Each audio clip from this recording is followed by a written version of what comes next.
Recently, I've had a lot of people tell me that they just can't win against Zetterburn, or what am I even supposed to do into Maypul's tether combos? So today, I thought it'd be fun to go through the entire Rebels 2 roster and provide a tip or two against them to help you all out in every matchup. Obviously, some characters have more streamlined counterplay, and some are a bit more complex. To help illustrate this, I'll be using really quickly drawn, non-AI sourced drawings. I find these to be a little bit more helpful than editing in-game footage, since if an idea is more complex, you might not be able to fully represent it throughout a game clip.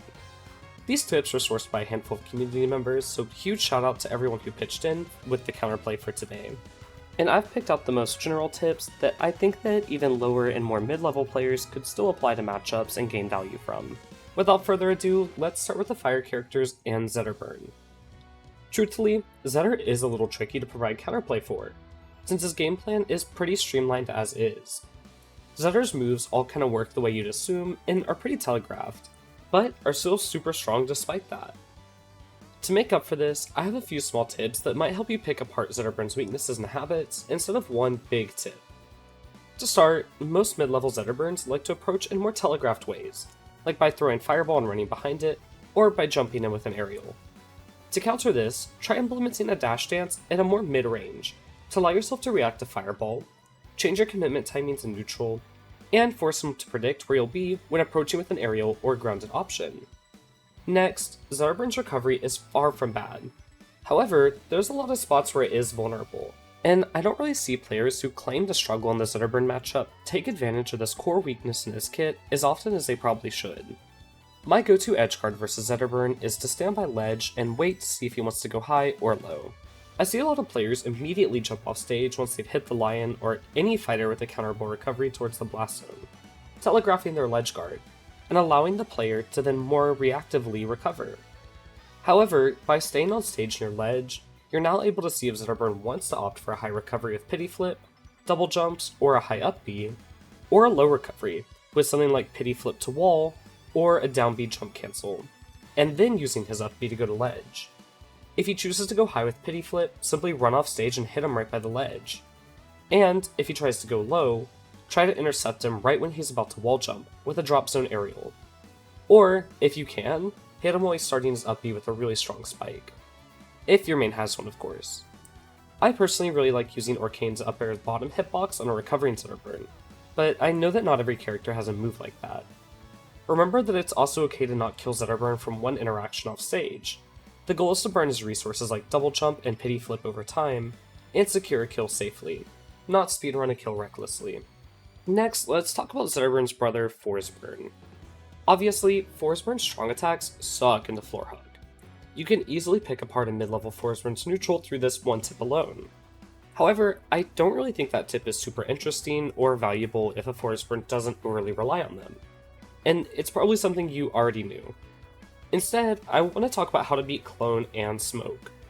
I see a lot of players, especially ones that don't fight Forsburn too often, seem very overwhelmed by how many microgames Forsburn is able to make you play by placing lots of smoke to take space, or by double jumping, using Clone, and then landing on your shield with an aerial and then a Clone pop to prevent a punish. Both of these have a handful of solutions, however. First, you can play within your fighter's burst range of Forsburn without hard committing, to force him to not use either special option, since neither of them are super fast frame data wise. However, for characters without a way to close a gap super fast like Maypul, Olympia, or Orcane, it can be better to instead poke at Forsburn with some safe moves, pushing back how much of the stage he can control slowly, and force him to come to you and whiff punish from there. This becomes a lot harder when Clone is taken into effect, because now there's two things to poke at, but remember that Clone is parryable at frame 3, meaning that if you see Clones on top of you and Forsburn's moving into position to combo off of it, it's not too hard to predict when he'll want to pop it. The same goes for when he's mixing hits on your shield. To be fully safe, there's a small window where he'll need to pop Clone, or risk you punishing him, so keep both of those in mind. Offstage, Forsburn's also vulnerable when placing smoke to recover, or when using Clone to recover and moving towards the wall. So similarly to Zetterburn, you're able to react to what route he wants to take, and then ledge hog, hit him for summoning Clone, or clear smoke so he can't refresh up B in it. For Clairen, it was truthfully really hard to come up with a tip that might actually help everyone in the matchup, since her kit is really strong in different ways depending on who she's fighting and what skill level the Clairen player's at. One blanket, simple tip in this matchup is to stay grounded so that you have access to floor hug and crouch cancel against her moves. I see a lot of lower level players jumping in at her in my weekly brackets and then getting caught by her strong anti-airs like up tilt, or losing to her neutral air or forward air on trade, which puts them automatically into disadvantage. I also see players burn their double jump against her trying to dodge her pressure in neutral and offstage, leading to them getting killed way earlier than they probably should by her really strong spike and down air, or her long-reaching neutral special. This matchup's pretty hard for a handful of characters due to her big disjoint, fast run speed, and strong grab game, but taking it slow and staying grounded has personally helped me out a lot. Loxodont, Clairen's best friend, is our last fire elemental. His F-tilt is super vulnerable to floor hug, so to lock him from this option, all you need to do is floor hug the first hit of it, and then parry hit 2 and follow up with whatever move you want. If Lox chooses to shield instead of F-tilting 2, you can simply grab him, and if he chooses to not use a move at all, you should have enough time to close the gap and hit him for it. Doing this kind of forces Loxodont to play a little bit closer to you, since his biggest hitbox won't be as effective into you, and allow you to close gaps a lot easier on him. Remember to look out for his grabs if you do successfully counter him this way, since he'll still get a lot off of those and can remove you from the floor hug range. If you ever want to see stats about floor hug, by the way, they're all on the Dragdown wiki, you should really check it out, I'll link it down below. Before we move into the air fighters, by the way, I do want to take a second to ask you to subscribe if you're rocking with the content. 5k subs is just around the corner, and subscribing and using code LASTSTOCK does so much to support the channel. Thanks tons, and let's figure out how to fight Fleet. Obviously, in the Fleet you should be parrying her projectiles to limit how she's able to use them in neutral, forcing her to play slower and less assertively into you. However, it's also smart to know your DI routes into her combos, especially the ones that kill you pretty early off stage. When being comboed off stage by Fleet, she'll normally want to connect a few neutral airs into an early kill with something like a back air, or maybe even a sweet spot of up B. To avoid this, I like to hold up and away on each nair, since you're at a comboable percent and you shouldn't be dying to these options super early. Next, you'll want to continue to drift away, forcing her to choose the rest of her slow fall to chase you or to safely return to ledge. Once you've escaped and you aren't in her threat range anymore, you can recover, but be sure to keep your recovery resources available as long as you can, since if you burn something like a double jump, or use an option early like a Forsburn side B, Fleet can then capitalize off of you spending that and still take your stock.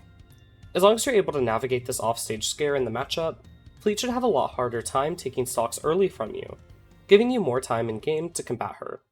Versus Wrastor, you can take the same tips into his combos and just be aware what DI routes will get you out the fastest, while not burning resources like double jump until it's time to dodge a strong or a finishing move from him. However, I don't really want to give the same tip back to back, so let's talk about Wrastor's recovery. Obviously, the bird has 3 mid-air jumps, slipstream, tornado, and an up B that all make his recovery super flexible based on where he's at and what he needs. However, his lightweight leaves him super vulnerable to dying early from offstage hits. My biggest tip to capitalize off this is to use safe, fast aerials to poke at Wrastor offstage to force him to burn resources like double jump and slipstream, and then position him to a point that he has to use up B or tornado to make it back to ledge. Once he does, it's not too hard to ledge hog him or punish him for using these options, since tornado doesn't snap to ledge like other recovery moves, and up special start time means it's not too tricky to intercept or ledge hog, meaning that if you can put a lot of pressure on Wrastor to recover in a certain way, you can then punish him for recovering hastily in that way that you just forced. Finally, against Absa, my best tip is to parry her cloud in neutral and advantage where you can, limiting how she's going to be able to use the move for the rest of the set. Obviously, Absa's advantage and neutral are both insane, but without cloud, Absa can feel a little slow and clunky, so taking this option off the table for her makes her a lot more vulnerable to making a mistake, like missing a double jump cancel and then becoming unsafe on shield. Speaking of that, because she'll now have to scrap with you more, I like to play right outside, or too close to Absa, to punish her for her hard to space options, since while her pressure is high, she's only 100% safe at particular ranges. meaning that fast characters or characters with disjoints can use their kits to limit how often she can effectively play in that range. Of course, I'd also recommend learning your character's most optimal combo routes against her, since her floaty weight can change routes that she would normally prefer to perform on a more standard fighter, meaning that while she might escape your generic bread and butter, you might have a combo that sets into a kill much earlier than you might think against her. Moving on to our Earth fighters, let's go ahead and start with Reina. The Queen has a super powerful advantage state, but her base speeds aren't really all that. This leads to certain moves like up throw and up air having guaranteed DI angles for you to escape her combo routes since she can't keep up and punish you. For up throw, always hold backwards, and for up air, always hold away, as long as you aren't at a kill percent. These tips are pretty basic against her, and a lot of you guys probably already know them, but they make playing lower percents with Reina super miserable. One bonus tip against Reina, since that one was pretty simple, is to intercept her chair while she's using it to recover, similar to a Forsburn smoke or clone. If you can do this consistently, her recovery becomes pretty rough, and she can't really do a lot unless she lands a side B or an up B on you, so be sure to hit her chair from a safe distance and then recover yourself. It was kinda hard for me to come up with a tip against Galvan, since his kit kinda has everything he could really want in it poke tool wise and spacing wise, except for his lacking speed. So when fighting Galvan, it's important to know how to deny him value from both his galvanized state and from his projectiles. To do this, I suggest finding the right timings to parry the magnet neutral special. It's especially easy when it's returning to him.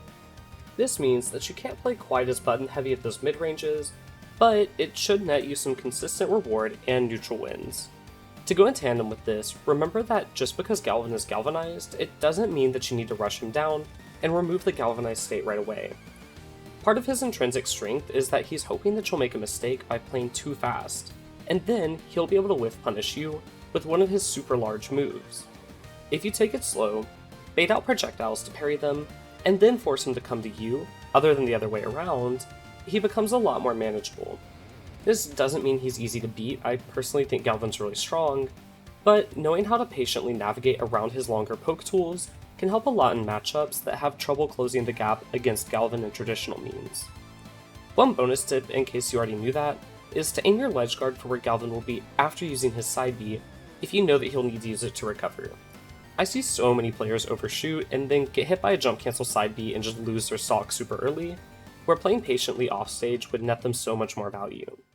Against Olympia, there's a lot of tips I've already given you that would help you out.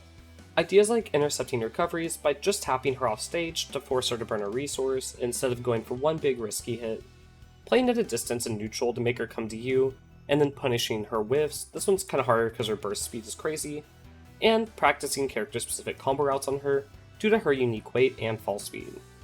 However, I'd also note on top of all of those is to learn how to double stick DI to help you survive and position better during some of her quicker, longer combo strings. For those of you that don't know, your left stick controls your standard DI and your right stick controls your SDI. Because of this, you'll be able to shift where you're at during Olympia's combo strings mid-move, slightly more, which really adds up with the DI multiplier, increasing his character's string together the same hits, which is something that Olympia is not a stranger to. A good example of this is to hold down with your left stick while Olympia is using her up B to move you away from the top blast zone, or holding away from a side blast zone with that left stick. I personally also like to hold away from platforms when fighting Olympia, to limit how often she can reset moves like up air by landing on them, or landing on the platform jumping and then landing an up B on me for an easy kill. Obviously though, each stage and character add another level of depth to this interaction, so it's a bit more abstract of a concept for me to explain, but it's a pretty easy one to implement. Against Kragg, it's super important to know how your character's moveset interacts with rock, and when to hit it. There's a lot of ways to apply pressure on Kragg using his own rock, like hitting it up when he's trying to land on you with something like a down air, hitting it towards the ledge when he's trying to recover or build a pillar, or using it mid-combo to apply extra hit stun and extend a string a few extra hits. It's also always useful to not break Kragg's rock too early on stage, especially if it's already in your control or somewhere that Kragg can't really reach easily, since while this might sound dumb, but Kragg's not able to pull another rock if one's already out. This means you're not only able to threaten him with rock shards throughout the match, but he's not able to threaten you with the rock itself. And since Rock Pull is slower than picking it up, I personally like to break Rock in situations where I think that Kragg could potentially reclaim it, like between stocks if Rock is close to his respawn platform, or if he's close to it and threatening me with it in neutral, since it's better to just remove the option than allow him to constantly threaten you with it. For our last Earth Fighter, let's go ahead and talk about Maypul. Maypul's a nightmare matchup for me personally. I'm really bad at it. But one part of the matchup where I feel like I normally do pretty well is my survival DI. When getting hit by Maypul forward air off stage, I like to hold up and away so I'm not normally hit with a follow-up unless she burns a double jump. This is pretty strong since if she commits to the second forward air, it puts her pretty low and then I can capitalize off of that. And then when being hit by a tether combo starter, the most common being a move that hits up, like maybe like an up tilt or an up air, into another tether up air, be sure to double stick DI like what I talked about for Olympia to fully escape the finisher. Just DIing with your left stick won't be enough to consistently dodge the up air, so knowing how to DI properly and wiggle that right stick will cause Maypul to not only miss a confirm, but also burn the mark that she put on you, by using the tether there. Finally, I'd make sure to know how to wave dash parry into Lily, especially when Lily's on a platform. This will allow you to consistently remove Lily from the field, and force Maypul to play a little more passive with her plant pals and give you some free iframes. Finally, we're gonna go ahead and swim over to our water fighters, starting with Ranno. Ranno is kinda tricky to figure out a tip for since his kit's so versatile. He is able to play passive, scrappy, and he has good tech chasing as well as good ledge guarding, meaning that his kit is meant to adapt and react to how you're playing, and then punish accordingly. However, my best tip against him is to punish him hard when he's in the air above you. Ranno doesn't really have a super quick move that he can place below him with no risk, besides really his down air, which is pretty laggy and not super threatening against a lot of up airs. So, if you're able to force him above you, it's not too hard to push a long juggle onto him, as long as you can also avoid him using an up B downwards to get out of it. I also suggest hitting his bubble off stage, if you can, since it can really throw off his recovery route if he's using it to go high. I know not every character can do this as easily due to limited airspeed or resources, but you could also try to intercept him on his way back, since normally he's only able to really click maybe a neutral air or a forward air to block you, and if you have a disjoint, obviously you would win and hopefully get the kill. Next up, we have everyone's favorite whale friend, Orcane. I actually won't be giving any tips against him because I main him and I don't want to lose my rank. Just kidding, of course. Against Orcane, you want to parry bubbles when you can. However, I find a lot of people go out of their way to parry my bubbles when they could just hit me instead, causing them to whiff a parry and lose out on a whiff punish. I also notice a lot of players are scared to go off stage versus Orcane. However, he is not the trickiest character to ledge guard. Obviously, if Puddle's on stage, he can always opt to recover to it, but a lot of times it's not in the most optimal spot. What you can do in this situation is stand by ledge at a range that you could reasonably also hit Orcane for recovering to his puddle. And also at that range, you could then jump off stage and punish him for using side B to wall. If you do this correctly, you can force him to burn jumps, meaning that he won't have access to Orca Hop anymore to recover with, and then force him to go to puddle, which you can then punish accordingly. If Orcane doesn't have a puddle, remember that since his up B doesn't have a hitbox, it's just super easy to ledge hog him, since you don't even really need to time it precisely at all. For our last and final fighter, we have Etalus. There's a lot I can say to help you against the bear, like how to intercept his recovery, parry icicles, or just tell you to push advantage on him super hard since he's like jumbo size. But I think those are all kind of boring and a lot of players already know them, so I want to talk about how to position yourself in neutral against him. Personally, I like to take a solid amount of space versus Etalus, since he can close gaps super quickly with tools like dash attack on ice, when his ice is set up of course. This allows me to react and then punish accordingly, instead of allowing myself to risk getting hit by him flying at me at mock speeds and closing a small gap. However, when ice isn't up, I like to play at a range that I could punish Etalus for using an ice setting move. This can be kinda tricky for some characters, since his forward tilt covers so much space and his up B wave dash is a big burst option. But by applying pressure and keeping close to the bear when playing someone with fast frame data like Orcane, Olympia, or Maypul, you're able to prevent options like that, while characters like Loxodont or Galvan can use projectiles and their big disjoints to hit him for laying out some ice. I'd also consider playing for time in a Micro Sense against Etalus while he has Ice available. Obviously, Ice won't stick around forever, and against a good Etalus, they will get Ice eventually. So knowing when to play a little more passive and wait for that Ice to melt is key. And being sure you're in position to punish him when he tries to refresh it is super important to controlling the game's tempo, like I mentioned. With Etalus all done though, that's the last of our fighters.